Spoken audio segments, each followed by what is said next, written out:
Inicio esta meditação nesta belíssima manhã que Deus nos oferta, propondo a seguinte pergunta a você.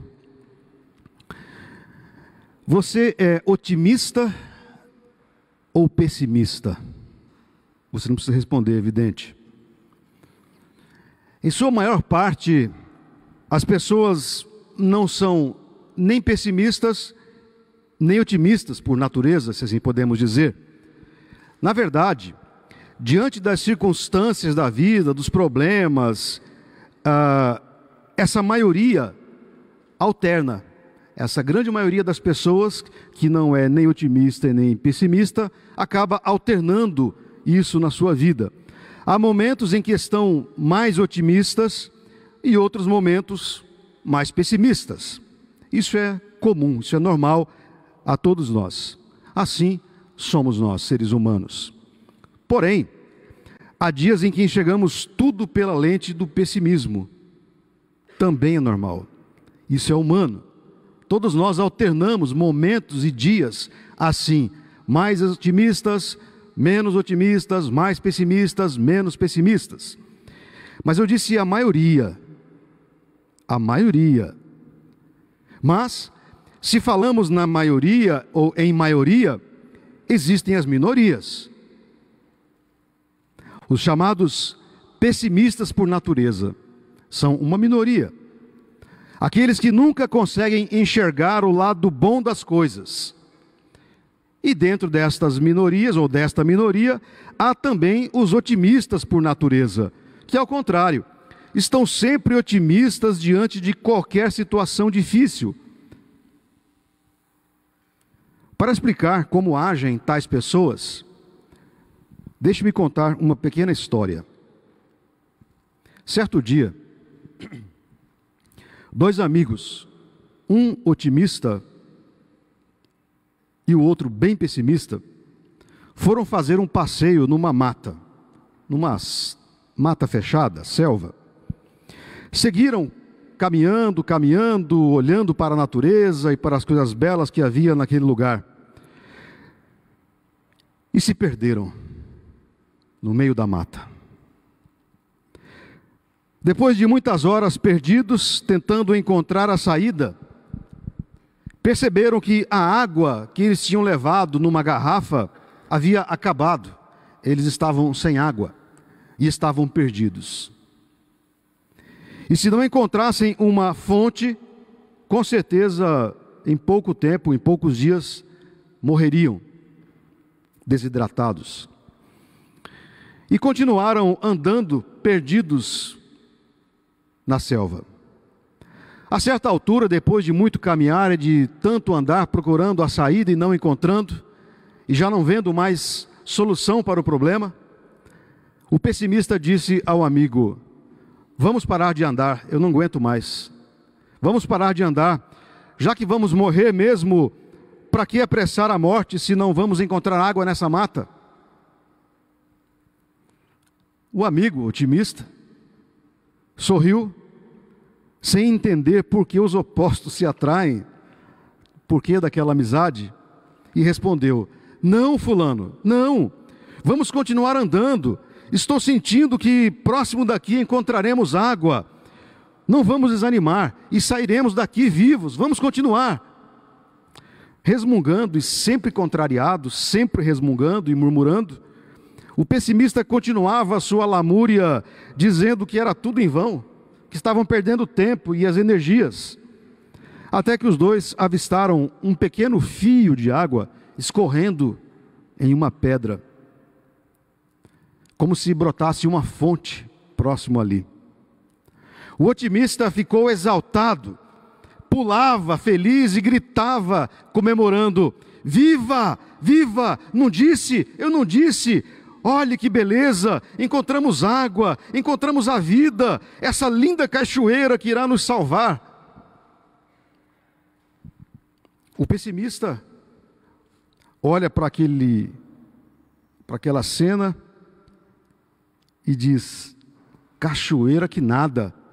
Um fio de água desse não é motivo para comemoração. Será que não está poluída?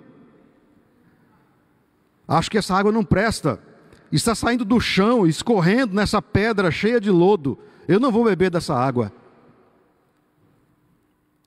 E a vida segue o seu curso, como um rio, águas sempre renovadas. Otimistas transformam filetes de água em cachoeiras, enquanto os pessimistas conseguem poluir um rio inteiro. É assim, o pessimista e o otimista. Enfim, otimistas vivem um dia de cada vez, sem atropelos, são guias da própria história, enquanto os pessimistas dificilmente chegarão a lugar algum, pois não acreditam no próprio potencial. Não lutam, e em suas batalhas não há vitórias, por isso são guiados pelas histórias dos outros. Mas o que isso tudo tem a ver comigo e com você? Como você enxerga os problemas que aparecem em sua vida?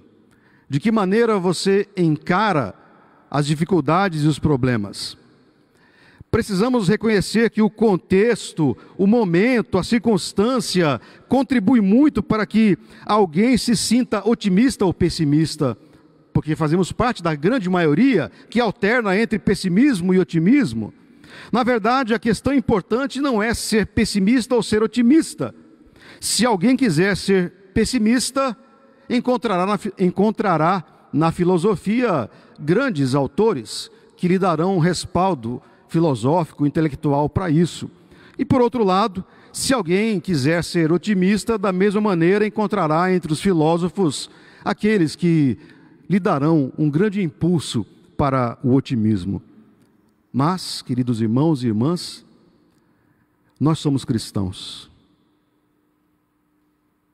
Não basta falar de pessimismo e otimismo. Nós somos cristãos e se você tiver em Jesus o seu Senhor e Salvador, a gratidão, e não o pessimismo ou o otimismo, mas a gratidão será a nota predominante na sua vida, porque somos cristãos. Para nós, a coisa vai além do mero otimismo e do mero pessimismo. A questão fundamental para a vida de todo cristão é a gratidão. Otimismo e pessimismo são circunstanciais, são momentâneos. Estamos sujeitos a esse tipo de coisa, vez ou outra. O pessimismo e o otimismo estão sujeitos ao nosso humor. Depende de como acordamos. Ficamos mais ou menos otimistas, mais ou menos pessimistas. Tudo depende dos acontecimentos imediatos que nos cercam muitas vezes. Mas a gratidão é essencial e especial para nós e é fundamental na vida do cristão. E não o pessimismo ou o otimismo. É a gratidão que nos diferencia. A gratidão é a rocha espiritual sobre a qual nos alicerçamos. A gratidão é a moldura do retrato da vida cristã. A gratidão está no DNA dos discípulos de Jesus de Nazaré, e não o pessimismo ou o otimismo. Não é isso que nos marca, mas a gratidão. A gratidão é para o cristão o que o grampo é para o alpinista, aquilo que o mantém seguro e capaz de avançar, de subir ou de descer com segurança. Gratidão e otimismo, gratidão e pessimismo. Será que existe diferença nisso? Sim, existe diferença. Pessimismo e otimismo dependem daquilo que acontece dentro de você. Otimismo e pessimismo depende do que está dentro de você, que por sua vez depende daquilo que está ocorrendo ao seu redor. São os problemas, as dificuldades ou as alegrias. Gratidão também é interior, mas não é uma mera reação às circunstâncias. A gratidão assenta-se naquilo que Deus fez e faz por você. Você pode ser otimista porque vê coisas boas no mundo ao seu redor, porque as coisas boas estão acontecendo, e aí você se torna otimista. Ou você pode ser pessimista porque vê coisas ruins ao redor de você, no mundo que o cerca. Porém, um cristão é grato, não porque vê coisas boas ou ruins ao seu redor, mas um cristão é grato. Um cristão é grato, não porque o mundo é bom, mas porque Deus é bom. Esta é a razão da nossa gratidão. Deus é bom. Esta é a razão que o salmista diz no primeiro verso do texto que nós acabamos de ler, o Salmo 136. Rendei graças ao Senhor, porque Ele é bom. Rendei graças ao Senhor, porque Ele é bom.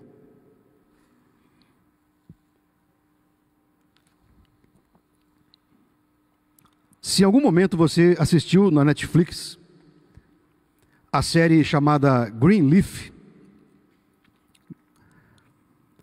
você se lembrará com certeza do bordão utilizado pelo personagem central daquela série, o bispo James Greenleaf.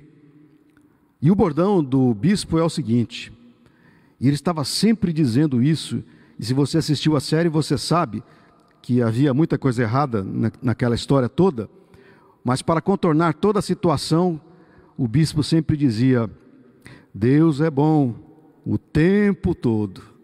Deus é bom o tempo todo. Um ônibus lotado às 7 horas da manhã não é nada bom, mas Deus é bom.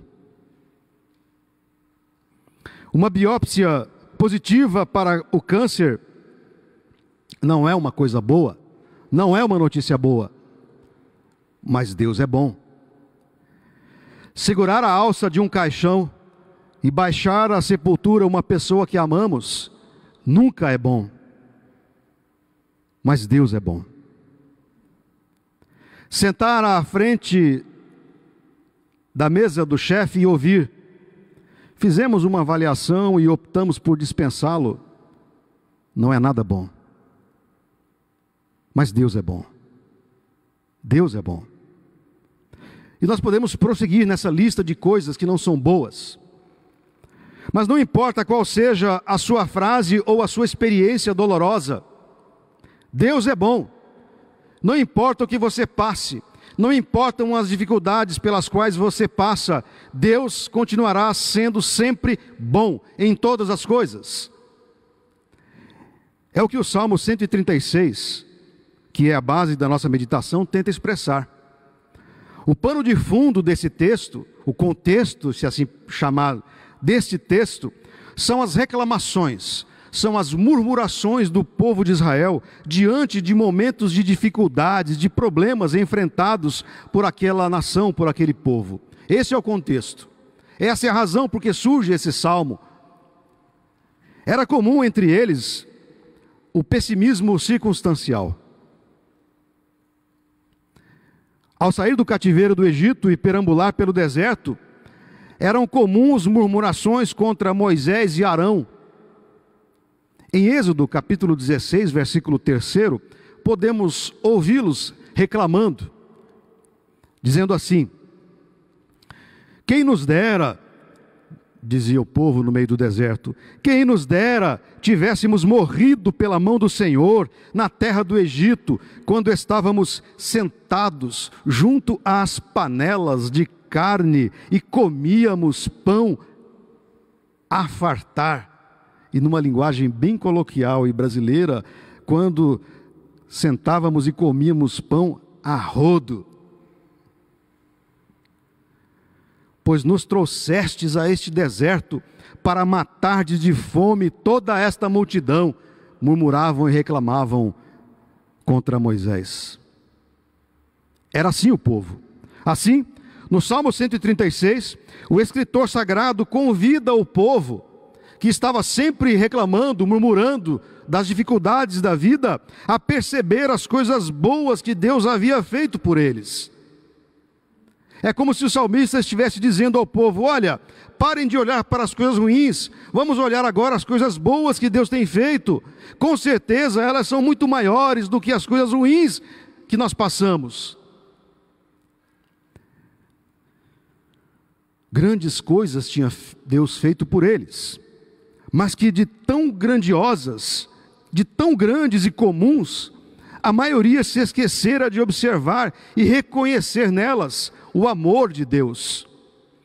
Assim, nos versículos 7 ao 9, o salmista convida o povo, que é o texto que nós lemos, convida o povo a olhar para o sol, regente do dia, e a lua, e as estrelas, regentes noturnas, para observar a bondade de Deus. Lembra ainda o salmista a maravilhosa libertação do cativeiro egípcio, de como Deus os tirara da terra da opressão e os fizera atravessar o Mar Vermelho, que foi dividido ao meio, para que então pudessem atravessar a pé enxuto. O salmista convida o povo a relembrar tudo isso e reconhecer como Deus é bom.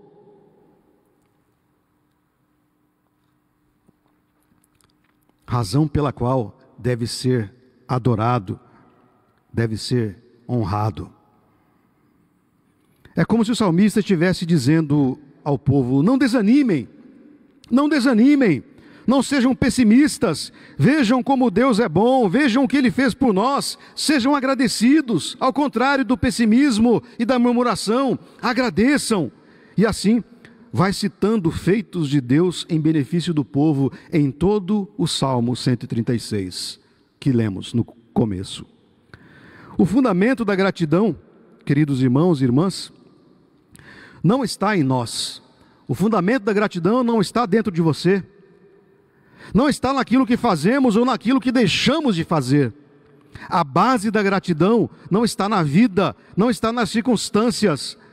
O firme fundamento da gratidão está em Deus, no próprio Senhor e sua bondade para conosco. Deus é bom, eis a razão de sermos gratos, de cultivarmos a gratidão, porque Deus é bom. Você não é chamado a render graças a Deus porque o mundo é bom, porque o sol é bonito,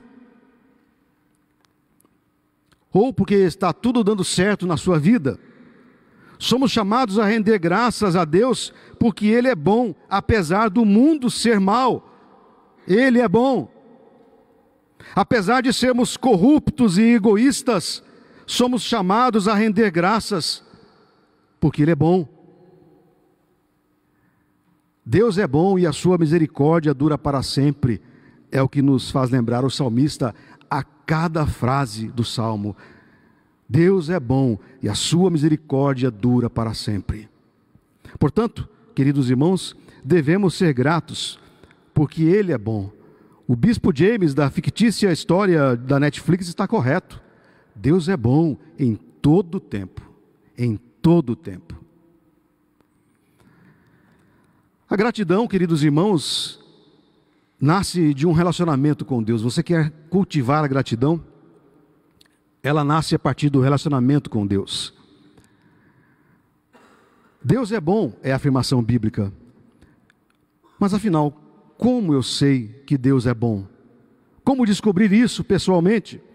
Sei que Deus é bom quando olho para aquilo que Deus fez: o sol, as estrelas, o verde, o azul do mar, um gole de água quando estou com sede. Deus é bom.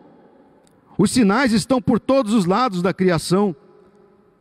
Tudo bem quanto à natureza, ela está aí para ser vista, mas e a história? E a história? E os destinos dos homens insanos? E os desmandos de faraós de ontem e de hoje? E a opressão dos fortes sobre os fracos? E a opressão, onde está esse Deus bondoso? Ele está ao lado dos sofredores, sempre. Sempre. Ele desceu e viu o sofrimento do seu povo no Egito e os libertou, diz o salmista. Esse é o contexto.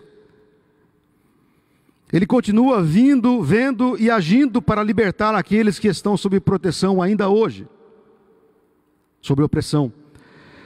Duas imagens fortes aparecem no salmo que nós lemos, ambas extraídas da história de Israel: o Mar Vermelho e o deserto. Haverá circunstâncias em sua vida em que você se sentirá protegido e guiado por Deus. São momentos maravilhosos. São momentos belíssimos em que sentimos a mão de Deus a nos segurar. E você sentirá nesses momentos que mares vermelhos serão de maneira milagrosa abertos para você passar. São momentos maravilhosos da vida cristã. Momentos em que percebemos o cuidado e a misericórdia de Deus. E assim, diante da tormenta que é acalmada, assim como Jesus acalmou a tempestade diante dos olhares incrédulos dos discípulos, você dirá a si mesmo, a si mesma: puxa, como Deus é bom! Como Deus é bom! Deus é bom porque Ele é aquele que abre o caminho onde não há caminho. Lá estava o povo de Israel, atrás o faraó com seu exército, à frente um mar intransponível. Confiar num Deus bondoso é saber que Ele é aquele que abre caminho onde não vemos saída e nenhum outro caminho. Para Deus não haverá impossíveis em todas as suas promessas, é o que a Bíblia nos afirma.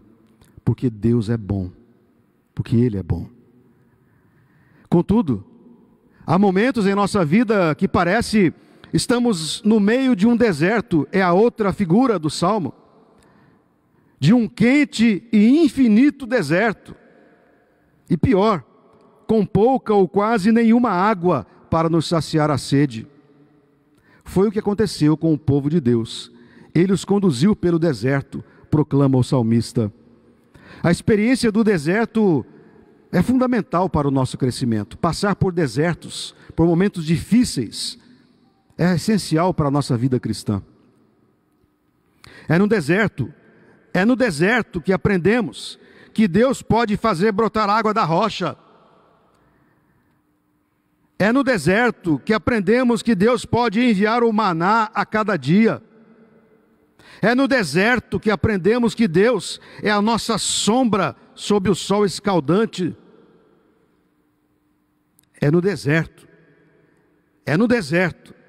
que percebemos que a nossa luz na noite vem de Deus.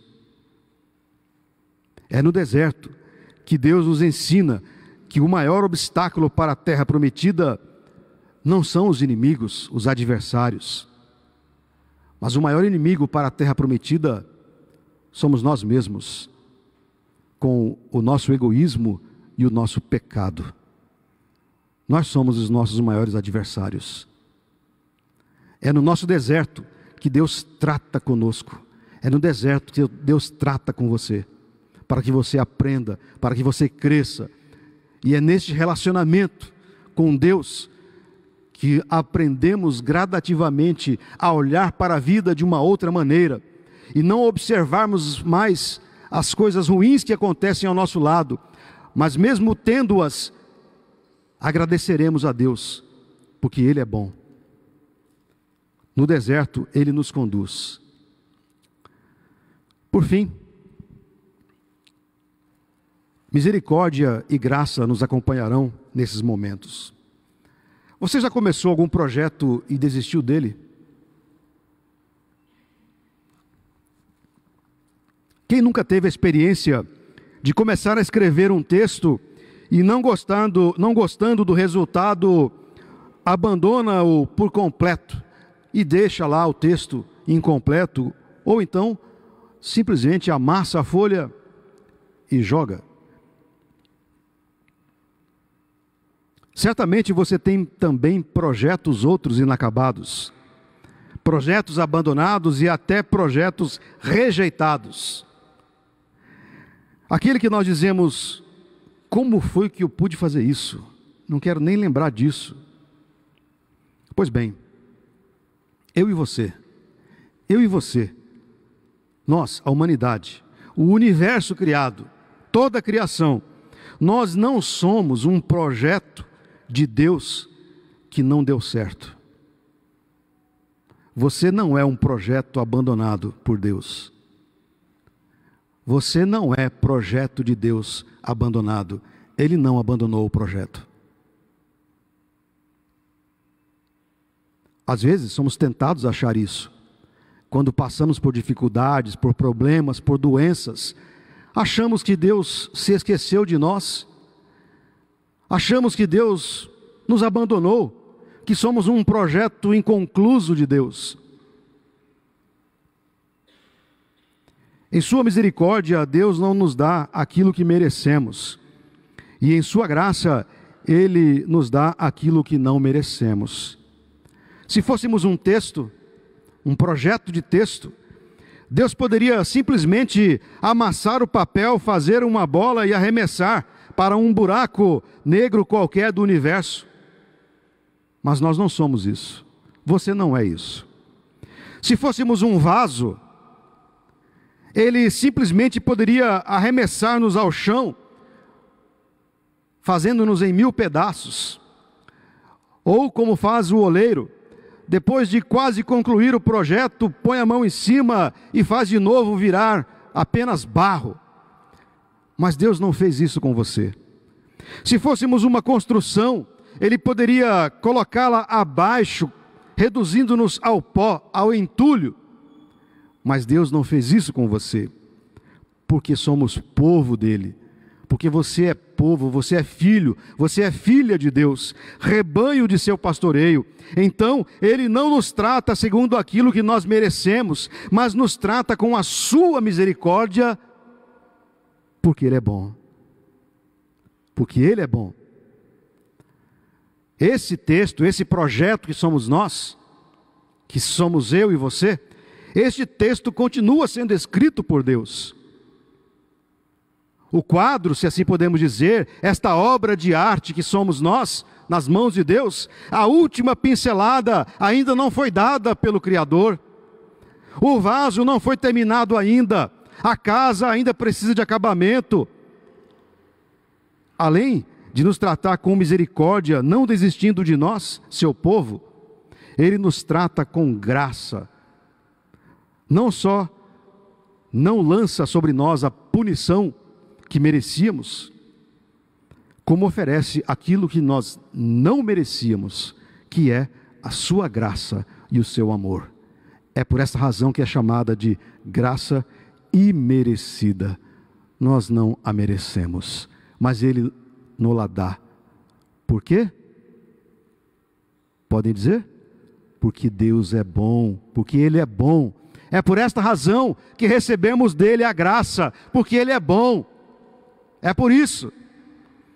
Pela sua graça, recebemos Jesus Cristo. Pela sua graça, recebemos da plenitude do Espírito Santo. Pela sua graça, recebemos o perdão dos pecados. Pela sua graça, recebemos a vida eterna.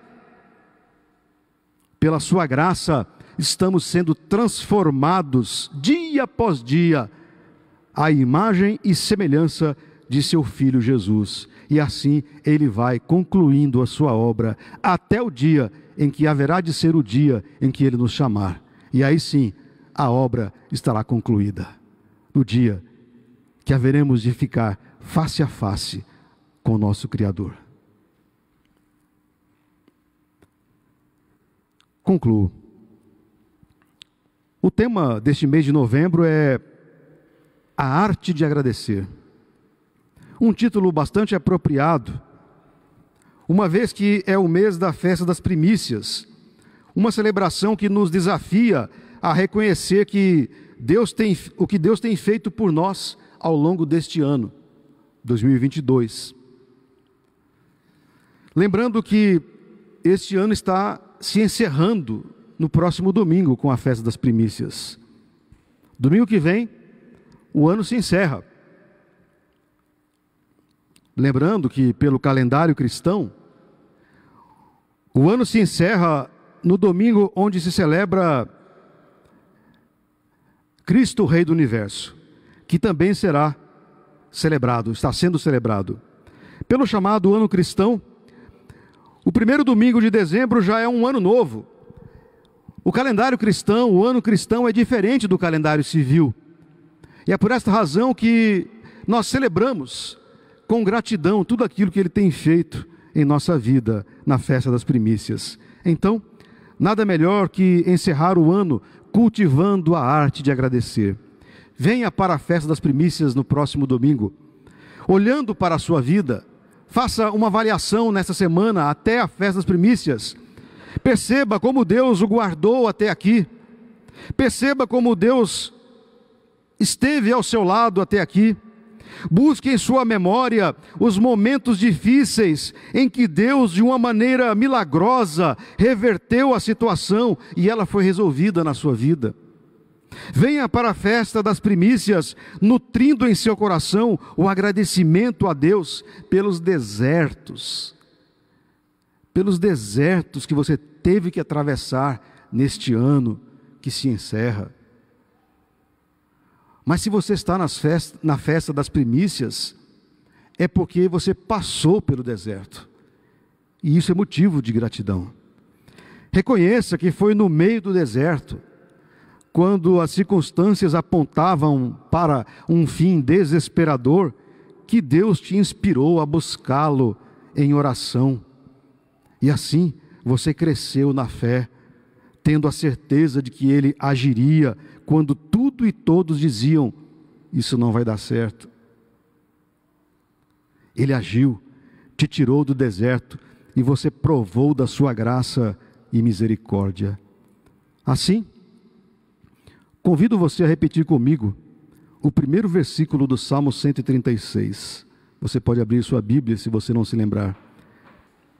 Nós faremos a leitura deste primeiro versículo e em seguida afirmaremos a nossa fé na liturgia. Afirmação de fé, o amor de Cristo.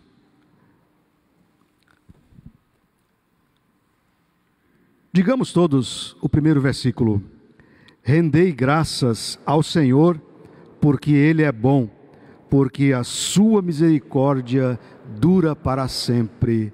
Amém. Louvado seja o Senhor.